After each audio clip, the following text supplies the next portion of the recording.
Le Gabon, qualifié par le magazine National Geographic de dernier paradis sur Terre, est situé dans le bassin du Congo. C'est le second poumon de la planète après l'Amazonie. Grâce à une politique ambitieuse de protection de l'environnement, 11% du territoire est protégé en parcs nationaux, ainsi que 23% des eaux territoriales. C'est le pays au monde où la protection des espaces naturels et maritimes est la plus importante. Le Gabon est un modèle de stabilité politique depuis son indépendance en 1960. Tous les changements politiques se sont opérés de façon constitutionnelle.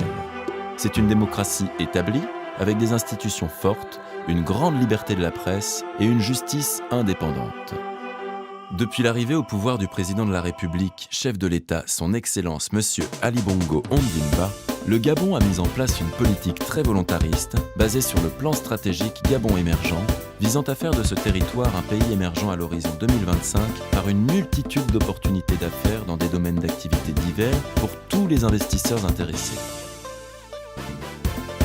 L'un des piliers de ce plan stratégique est un développement à marche forcée de l'économie numérique par une forte progression de l'accès Internet haut débit sur tout le territoire national, l'arrivée de la 3G+, et les e-services.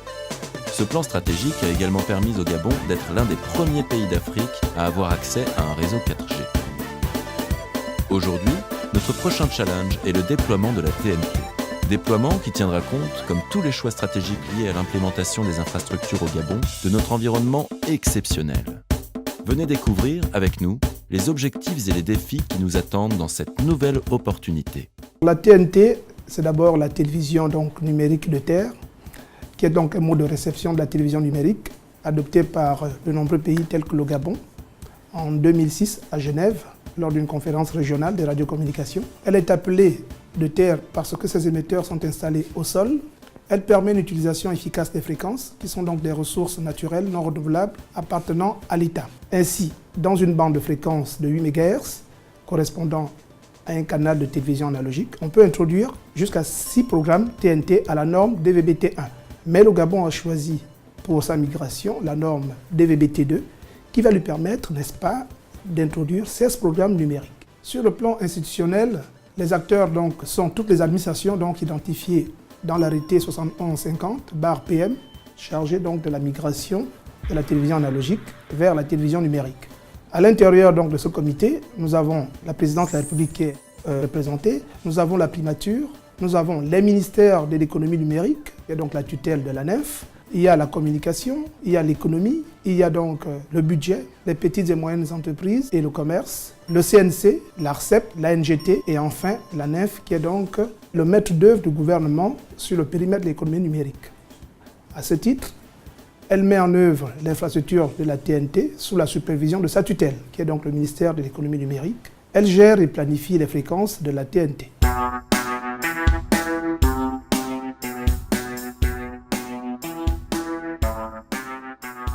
Le défi financier, si on peut l'appeler ainsi, résulte de l'acquisition et de l'installation des infrastructures du réseau TNT sur l'étendue du territoire et de l'achat des équipements de conversion analogique numérique que l'on pourra offrir aux usagers.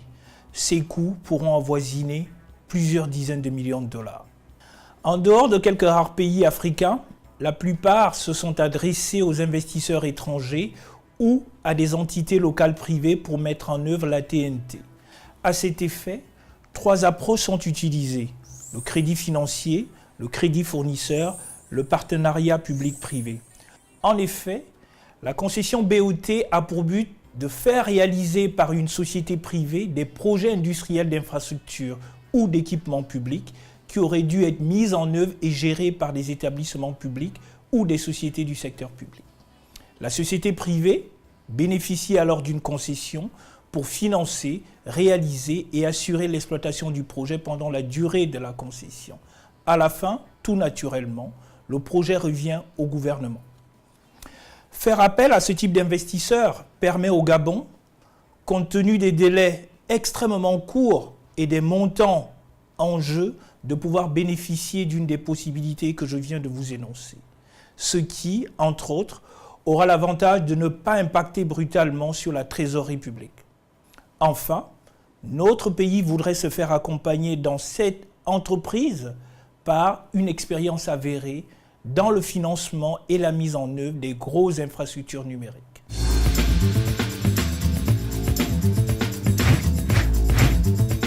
Pour l'implémentation de la TNT, nous aurons besoin d'un centre national de multiplexage, généralement appelé tête de réseau, d'équipements de contrôle et de supervision, donc le monitoring, d'équipements de transport des signaux, donc le satellite, le faisceau hertzien qui permettra d'acheminer les signaux entre le centre de production et les centres de diffusion, et à terme la fibre optique quand elle sera déployée sur l'ensemble du territoire national.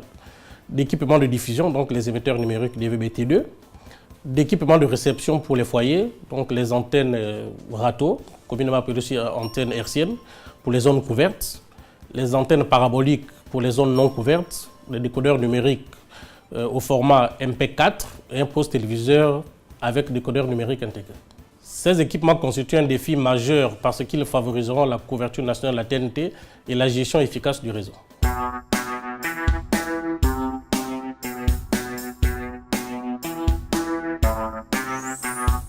Pour parler de défis sociaux dans le cadre du projet Télévision numérique Terre au Gabon, initié par l'Agence nationale des infrastructures numériques et des fréquences, en dépit des efforts déployés par le gouvernement au cours de ces dernières années, beaucoup reste encore à faire sur le front social au Gabon. Je puis vous assurer que depuis 2012, l'ANEF s'est engagée à déployer dans l'arrière-pays des infrastructures audiovisuelles, télévisuelles et sonores pour le bien-être des populations qui, jusque-là, n'avaient pas de télévision et radio. Si je m'en tiens aux statistiques, au total, 25 localités ont été pourvues d'émetteurs TV et FM. Cette volonté va se poursuivre avec la mise en œuvre d'une infrastructure de télévision numérique de terre d'ici à juin 2015, conformément aux engagements pris par notre pays lors des accords de Genève de 2006. Le passage à la télévision numérique terrestre dans tout le territoire national permettra de mettre le Gabon aux normes internationales et d'offrir de nouveaux services télématiques à l'ensemble de la population. Les avantages d'un tel investissement seront de bénéficier de la stabilité politique et sociale du pays, de bénéficier d'un cadre juridique et fiscal favorisant l'investissement, de profiter d'un environnement des affaires plus qu'attractif. Ces entreprises ou investisseurs potentiels bénéficieront également des opportunités offertes de participer à d'autres projets du secteur. Comme vous le savez, notre pays s'est lancé dans un vaste programme de développement d'infrastructures pour améliorer le secteur du transport, augmenter la production locale d'électricité verte et hydraulique, renforcer la place de l'économie numérique et créer des zones économiques spéciales avec des avantages considérables pour les entreprises qui s'y installent.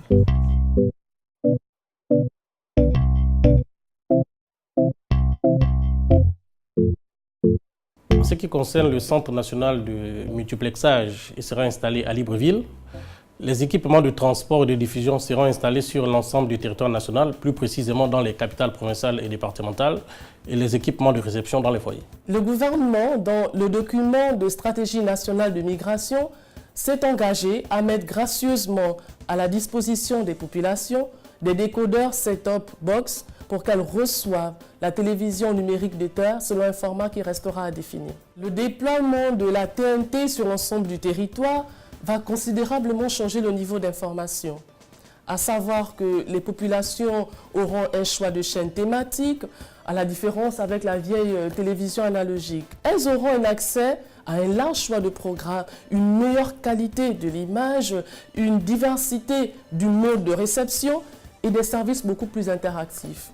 Elles pourront, grâce à la mise en place dans chaque capitale provinciale d'un studio de production, valoriser la culture locale. Si certains investisseurs potentiels regardaient ce film, qu'est-ce que je leur dirais? Simplement de soutenir le Gabon dans la réalisation du plan Gabon numérique, qui est une composante sectorielle du plan stratégique Gabon émergent. Leur participation au projet TNT leur ouvre des opportunités d'affaires intéressantes dans un marché sûr, fiable, établi sur le respect des bonnes pratiques. Les retombées sont multiples. À l'endroit donc de nos partenaires, il faudrait comprendre que c'est une technologie qui s'appuie sur la convergence technologique et des services.